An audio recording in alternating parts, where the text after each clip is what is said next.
Sa ngalan ng Ama at ng Anak at ng Espiritu Santo. Amen. Kapatid, huminga ka ng malalim. Isa pa. Damhin mo ang bawat pasok at labas ng hangin sa iyong mga baga.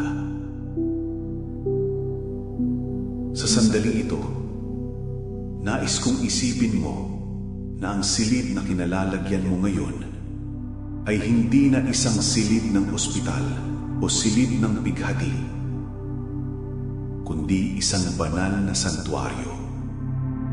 Ang Diyos ay naririto. Nararamdaman niya ang bawat kirot na tila humahati sa iyong katawan. Naririnig niya ang bawat hikbi ng iyong puso na hindi mo mailabas sa iyong mga labi. Huwag kang magmadali, kapatid. Ang Diyos ay may oras para sa iyo. Hindi siya nagmamadali. Nais niya na ibigay mo sa Kanya ang lahat ng iyong takot, ang lahat ng iyong pag-aalinlangan, at ang lahat ng iyong mga katanungan kung bakit ito nangyayari sa iyo. Panginoong Jesus, Ikaw ang Alpha at Omega, ang dakilang manggagamot na walang pinipiling panahon. Lumalapit kami sa iyong lukna ng awa ng may buong pagpapakumbaba. Kinikilala namin na kami ay alabok lamang, marupok at madaling mabuwal kung wala ang iyong lakas. Lord, bago namin hilingin ang himala ng kagalingan para sa aming mga laman, isinasamo namin ang iyong banal na kapatawaran. Patawarin mo kami sa aming mga pagkakasala, sa isip, sa salita, at sa gawa. Patawarin mo kami kung mas pinili naming makinig sa ulat ng mundong ito kaysa sa iyong ulat ng buhay. Patawarin mo kami kung hinayaan naming mamugad ang galit at bait sa aming mga dibdib. Ngayon, Panginoon, sinisiyasat namin ang aming puso. Mayroon bang mga taong hindi namin mapatawad? Mayroon bang mga sugat ng nakaraan na naging lason na sa aming espiritu? Sa iyong banal na pangalan, Jesus, pinipili naming magpatawad ngayon.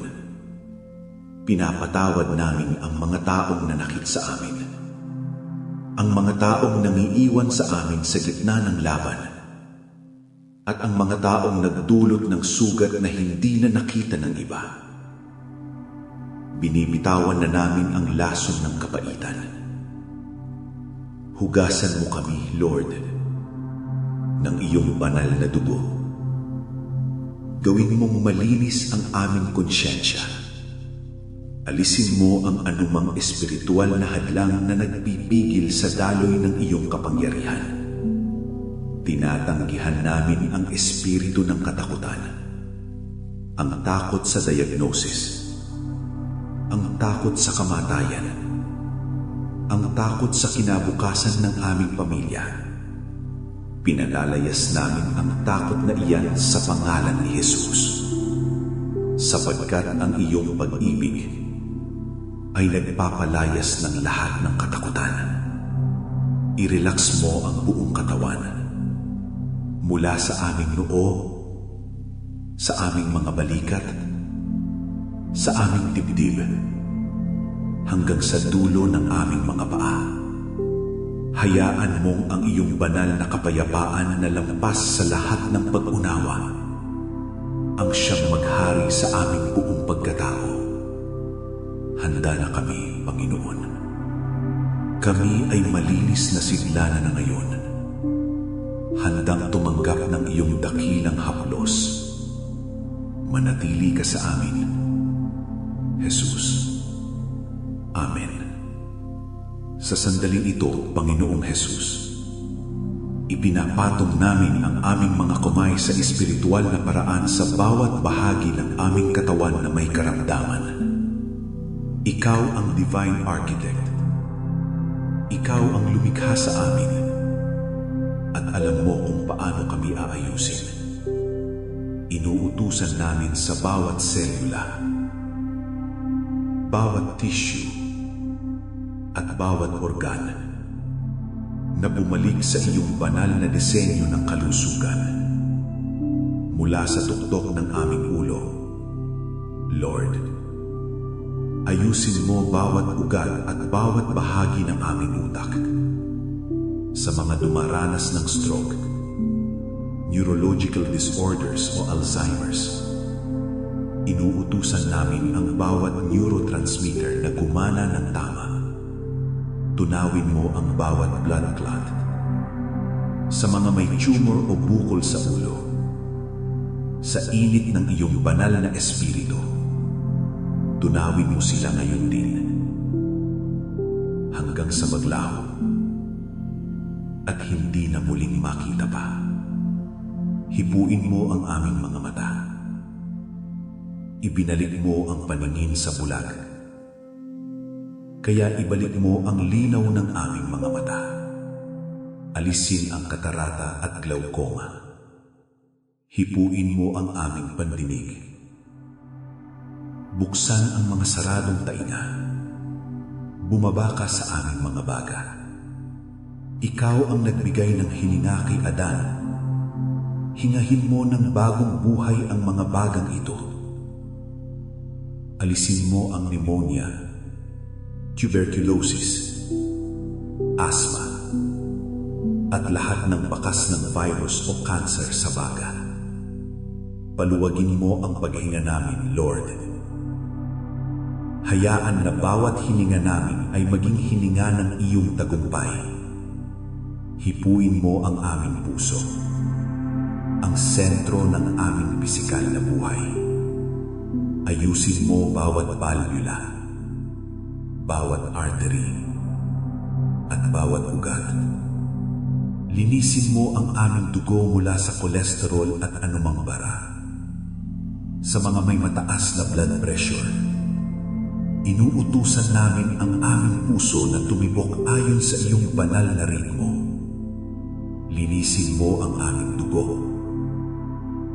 mula sa leukemia, anemia, at lahat ng uri ng toxins. Hayaan mong ang iyong banal na dugo ang magsilbing gamot na dumadaloy sa bawat ugat namin. Naglilinis at nagbibigay ng bagong lakas. Dumako ka sa aming internal organs, sa aming atay, bato, at pancreas. Linisin mo sila, Lord. Sa mga kapatid naming sumasailalim sa dialysis, kami ay sumasamo para sa isang miraklo. Buhayin mo ang kanilang mga kidneys. Pababain mo ang creatinine level sa normal level. Ipakita mo na ikaw ang Diyos na nagpapanumbalik ng tissue at laman. Sa mga may diabetes, ayusin mo ang pancreas para maging normal ang insulin at sugar levels. At laban sa espiritu ng cancer, kami ay tumitigang ng may autoridad. Anuman ang stage nito, sa pangalan ni Jesus, inuutusan namin ang bawat malignant cell na matuyo mula sa ugat. Hindi kayo kabilang sa templo ng Diyos. Mamatay kayo at hindi nang bumalik pa. Salamat, Panginoon. Dahil nararamdaman na namin ang init ng iyong presensya. Salamat dahil ang kaginhawaan ay dumadaloy na ngayon sa bawat tissue na dating may kasakit. Salamat dahil ang aming lakas ay muling bumabalik para sa dang-agila. Hindi kami maghihintay sa resulta ng laboratorio bago namin kaya purihin. Ngayon pa lang ay itinataas namin ang aming mga kamay sa pasasalamat. Salamat sa maayos na pagtulog na ibibigay mo sa amin ngayong gabi. Salamat dahil bawat gamot na iniinom namin ay binabasahan mo upang maging mabisang instrumento ng iyong paggagaling. Lord, basbasan mo rin ang mga doktor, nurse at lahat ng nag-aalaga sa amin. Bigyan mo sila ng karunungan at malambot na puso. Pero higit sa lahat, ikaw ang aming pinagtitiwalaan. Hinihiling din namin ang iyong pagpapala sa pamilya ng aming kapatid. Alisin mo ang kanilang pag-aalala at punan mo ang bawat pangangailangang pinansyal na daladala ng sakit na ito. Ipakita mo na ikaw ang aming provider, ang aming Jehovah Jireh. Ipinapahayag namin na ang aming kapatid ay mabubuhay at hindi mamamatay.